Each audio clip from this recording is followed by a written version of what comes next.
Pozdravljeni v novi oddaji v novem tednu v Evropski uniji. Ste vedeli, da biti evropski državljan pomeni imeti vse najpomembnejše prednosti?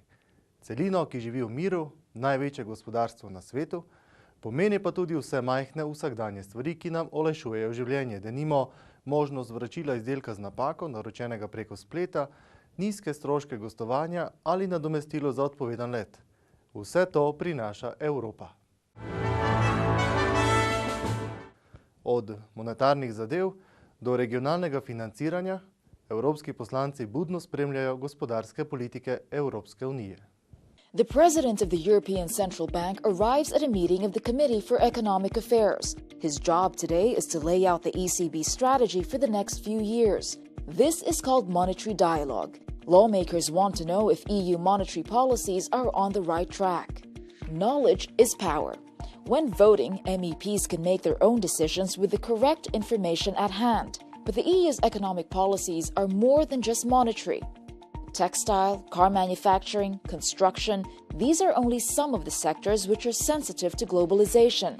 For a majority of MEPs, people working in those sectors deserve to be protected. Among the tools at the EU's disposal is the European Globalization Fund, for less skilled workers and those more at risk to get new jobs when a factory shuts down. And the EU's structural funds that help people in rural areas, fishermen and poorer regions catch up with the rest of the EU. It's essential, it works really good, but it can be done faster.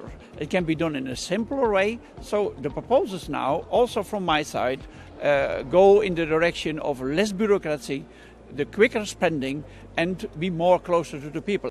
Because of the financial crisis of 2008, public investment in the EU decreased considerably. When that happened, Europe stepped in to invest in jobs and growth. But lawmakers want this kind of investment to be simplified and even more accessible. They believe that whenever EU funding works, EU citizens should be the first to know about it.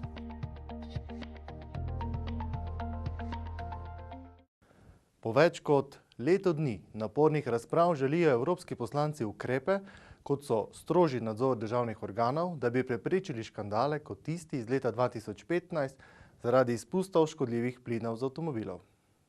It was a scandal that rocked the entire car industry and angered the public. In late 2015, car maker Volkswagen admitted that millions of its diesel vehicles were equipped with software that could cheat emissions tests. Other major brands have since come under scrutiny as well. Many asked how could this have gone undetected in the EU? The fallout led to strong calls for an overhaul in the type approval regime. That's the current system of testing and approving cars' compliance with the law. But car manufacturing is a core business for several member states, so agreeing on exactly how to shake up the industry hasn't been easy. Under current rules, a manufacturer can obtain approval for a vehicle type in one EU country and sell it across the bloc without further tests. Some say this allows car makers to shop and choose a country where they can easily get approval. MEPs want to put a stop to such practices. A draft law is being debated. To curb cheating, they want strong and clear obligations for countries to fulfill in controlling the type approval process. They also want independent EU auditors to check on whether member states are conducting this surveillance to a T.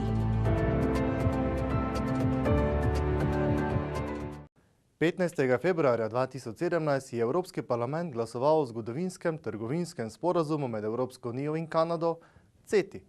Z njim naj bi se evropski prihodek iz trgovine povečal za okoli 11,6 milijarde evrov letno, kanadski pa za 8,2 milijarde evrov. There were cheers and there were tears and dismay, but in the end, the EU-Canada trade deal, CETA, was signed. The Comprehensive Economic and Trade Agreement eliminates almost all import duties between Canada and the EU. The EU is set to gain some €11.6 billion worth of income a year, and Canada €8.2 billion. The deal gives the EU the green light to bid for Canadian public contracts, while making more affordable products available in Canada. In exchange, Canada gets almost unlimited access to the large EU market, where it can sell its products at a competitive advantage. CETA also ensures both sides recognise university diplomas and are allowed to protect specialty foods like olives, local cheeses and hams. Labour standards are not affected. The deal also protects public services as well as certain foods like milk or poultry.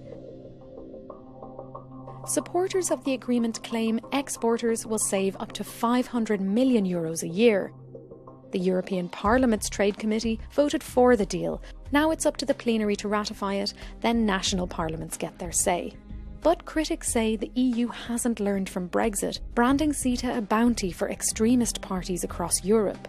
Even if CETA goes through, other transatlantic treaties are in doubt. US President Donald Trump has promised to reject trade agreements that don't favour American industries. Organizacija Združenih narodov je 11. februar razglasila za Mednarodni dan žensk in deklet v znanosti. Zelo malo žensk nadaljuje znanstveno kariero.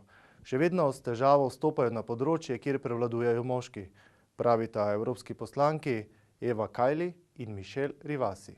Natalia Kozmina is a young 26-year-old researcher. Originally from Ukraine, she now works in a research centre in France. An artificial intelligence specialist, she showed how drones can be piloted using mind control. Since Marie Curie became the first woman to receive the Nobel Prize for Physics in 1911, more and more women have been pursuing scientific careers.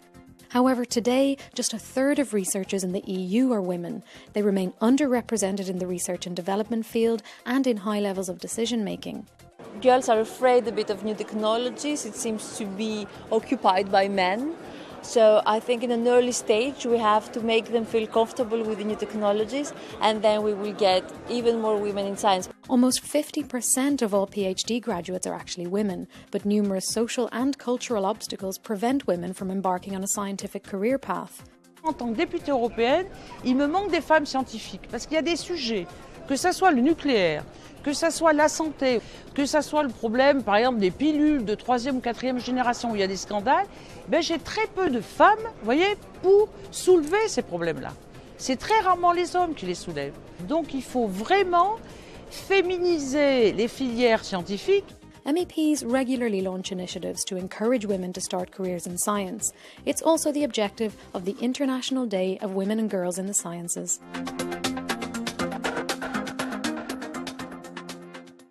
Kanadski premier Justin Trudeau potuje v Štrasburg na zaključno glasovanje v parlamentu o trgovinskem sporazumu med Evropsko unijo in Kanado. Poslanci bodo sprejeli tudi nova pravila za boj proti terorizmu in predstavili zamisli o tem, kako zmanjšati onesnaženje in preoblikovati Evropsko unijo. Parliament will have its final say on a controversial EU-Canada trade deal, with Canadian Premier Justin Trudeau travelling to Strasbourg for the occasion. The deal has sparked EU-wide protests and has yet to win the backing of national lawmakers. Rules to stop returning jihadist fighters and lone wolves like the Berlin Christmas market attacker will be adopted alongside mandatory EU border checks, part of ongoing efforts to prevent a repeat of the Paris or Brussels attacks. MEPs have big ideas for the EU's future ahead of its 60th anniversary. They want to improve how crises are handled, for instance, by creating a special budget for the Eurozone. Heavy industries should get fewer carbon credits to help curb pollution under the bloc's emissions trading system, MEPs say, but they still have to convince EU governments.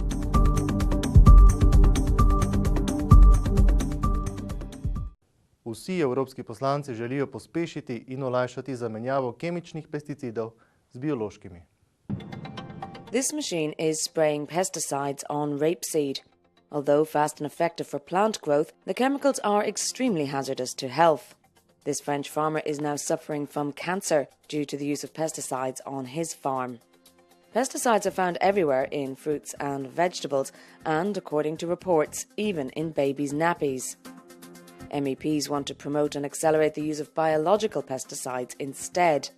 We use too much of ordinary commercial pesticides, which are chemical, which are mostly dangerous. These chemicals were designed to kill living subjects, and they are causing damage on our health as well. Today, only 7 biopesticides have received official certification, but getting EU market approval takes time, and biopesticides are often refused because they are less effective than their chemical counterparts. MEPs want to simplify and speed up the approval process. Wir reden da ja oft auch von Organismen, also von Viren, Bakterien, Nematoden und die müssen dann ein ganz normales Anerkennungsverfahren durchlaufen. Das ist nicht nur langwierig, sondern es ist vor allem auch teuer. Some farmers have already embarked on alternative techniques without pesticides, but this takes more time and effort, and biopesticides could be the solution.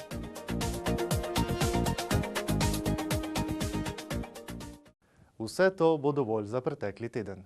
Od vas se za kratek teden poslavljam in se vam zahvaljujem za vašo pozornost.